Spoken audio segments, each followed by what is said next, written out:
मुकेश अंबानी ने भी रतन टाटा के निधन पर दुख जताया है। रतन टाटा का निधन हर भारतीय के लिए बहुत बड़ी क्षति है। मैंने एक प्रिय मित्र खो दिया है। जब उद्योगपति आपस में इस तरह की अंडरस्टैंडिंग रखे, और रतन टाटा जी के बारे में कहा जाता है कि वो अपने राइवल्स को भी राइवल्स नहीं मानते थे। वो अपने विरोधियों को भी हमेशा ये समझते थे, सोचते थे कि अगर उनसे भी वो कुछ सीख सकते हैं तो ज़रूर सीखे, ऐसा उनका विजन था। लेकिन एक बात जिसका जिक्र अभी मैं निशान से भी कर रही थी कुमार, उसी बात को लेकर मैं आपसे जुड़ना चाह रही हूँ। सबसे बड़ा जोखिम कोई जोखिम नहीं लेना है। तेजी से बदल रही दुनिया में जोखिम नहीं लेना ही एकमात्र स्ट्रैटेजी है जिसके नाकाम होने की गारंटी है। ये रतन टाटा के स्टेटमेंट है जो मैं बता रही हूँ, और इसके जरिए उनकी सोच, उनका नजरिया बताता है कि भारत की तरक्की या भारत आज जहां खड़ा है उसमें उनकी भूमिका जब जब भारत के इतिहास का जिक्र होगा हमेशा बताई जाएगी।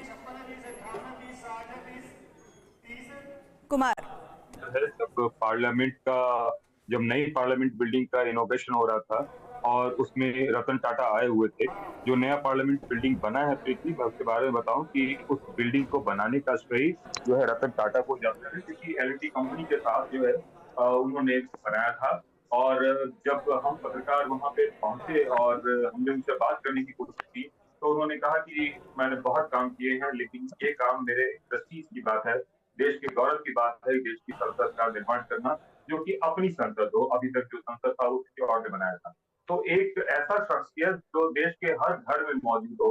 प्रीति, मैं जिस परिवेश से आता हूँ वो ग्रामीण परिवेश है, और मैंने देखा है कि बिहार में जो कुदाल होता है, जिसको आप फावड़ा कहते हैं, वो भी टाटा का बना हुआ था। तो एक तरह से सुई से लेकर जहाज तक की जो बात है, उसमें हर घर तक, गरीब के घर में, अमीर के घर में, हर जगह जिस शख्स की मतलब पैठ थी, वो कोई और नहीं रतन टाटा थे। और सबसे बड़ी बात की सौम्य स्वभाव, कोई कह नहीं सकता था कि इतना बड़ा शख्स था, और अपने उद्यमियों के और अपने साथ जिन लोग काम करते थे उनकी इतनी कदर करते थे, इनकी इतनी इज्जत करते थे जिसका हिसाब नहीं था। नए जो इंटर्न्स तक से वो बात करते थे। ये कई सारी चीजें हैं जो उनको एक अलग उद्यमी बनाता है, और शायद यही वजह है कि देश में आज एक बहुत बड़ा शख्स खोया है जिसकी क्षतिपूर्ति बहुत मुश्किल है। और सबसे बड़ी बात है, देश के हर घर में अगर किसी की धमक है तो वो थे रतन टाटा। कभी कभी कई सारे इंटरनेट पे मीम्स चलते थे, अगर कोई रतन टाटा के अगेंस्ट लिख देता था तो उस कुमार आपको रोक रही हूँ। अलग अलग श्रद्धांजलि से जुड़े हुए एक्स पर पोस्ट आ रहे हैं, वो हम आपको दिखा रहे हैं। रिलायंस की तरफ से लिखा गया है, मैंने एक प्रिय मित्र खो दिया है। मुकेश अंबानी ने लिखा है, दूरदर्शी उद्योगपति और परोपकारी शख्स थे रतन टाटा। इस बात का जिक्र रिलायंस इंडस्ट्रीज लिमिटेड ने अपने इस एक्स पर लिखे पोस्ट में की है, जिसमें सीधा मैसेज ये है कि एक बहुत बड़ी शख्सियत जिनके बारे में हम हमेशा बातें सुनते आए कि उनका एक ऐसा विजन जिन्होंने भारत की आर्थिक रफ्तार को बढ़ाने में बड़ी भूमिका निभाई है, उनके लिए हर कोई आज नम आँखों से विदाई दे रहा है। और उन नम आँखों में सिर्फ और सिर्फ एक शिकायत है कि इतनी बड़ी शख्सियत को हमसे जुदा कर लिया, हमारे भारत के रत्न को हमसे हमेशा के लिए अलग कर दिया।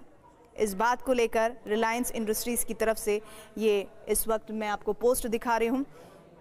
It's a very sad day for India and India's industry. Ratan Tata's pass away is a big loss, not just to the Tata Group, but to every Indian. ये रिलायंस इंडस्ट्रीज लिमिटेड का एक्स पर लिखा post मैं आपको सुना रही हूँ, जो बहुत बड़ी क्षति का जिक्र उन्होंने किया है रतन टाटा के निधन पर। कुमार विक्रांत हमारे साथ, हमारे सहयोगी जुड़ रहे हैं। कुमार, हम लगातार जब भी किसी उद्योगपति की बात करते हैं तो हम ये बात करते हैं कि सरकारों के साथ उसका तालमेल कैसा रहा, लेकिन जब रतन टाटा की बात होती है तो उनके लिए नेता किसी सरकार का हिस्सा नहीं, बल्कि वो देश की तरक्की से जोड़ने वाले उस हिस्से से जुड़ जाते हैं जिसमें कोई भी पॉलिटिकल पार्टी रही हो। लेकिन रतन टाटा जी के संबंध उनसे बराबर और सामंजस्य वाले रहे हैं। बहुत बड़ी बात कही है आपने। जिस तरीके से हिंदुस्तान आजाद हुआ उसके बाद टाटा ग्रुप ने हिंदुस्तान के विकास में जो भूमिका निभाई जवाहरलाल नेहरू के वक्त से, वो बहुत ही हिंदुस्तान के लिए बड़ा क्षण है। उसकी अगर बात करेंगे तो बहुत गंभीरता की बात है ये। और अगर आप बात करें नमक और टाटा का लखटकिया कार, ये सब तो बस झांकी है।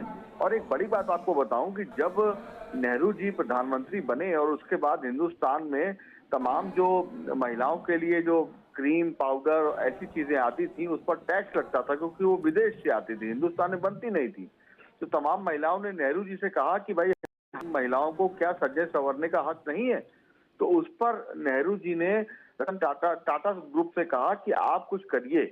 उसके बाद टाटा ग्रुप में लैक्मे को हिंदुस्तान में बनाया और महिलाओं के लिए तमाम जो साजो सामान थे वो तैयार किए। विक्रांत, मैं आपको रोक रही हूँ, आप बहुत महत्वपूर्ण बात कर रहे हैं, लेकिन सीएम शिंदे वहां पर पहुंच गए हैं। ब्रीच कैंडी हॉस्पिटल प्रधान, वहां पर तमाम जो शख्सियत है वहां पर पहुंच रहे हैं। महाराष्ट्र के मुख्यमंत्री वहां पहुंचे हैं, जिसकी तस्वीरें आपको हम दिखा रहे हैं। थोड़ी हलचल बढ़ी है ब्रीच कैंडी हॉस्पिटल के बाहर, और वहां पर एक एक कर नेताओं का आने जाने का सिलसिला जारी है।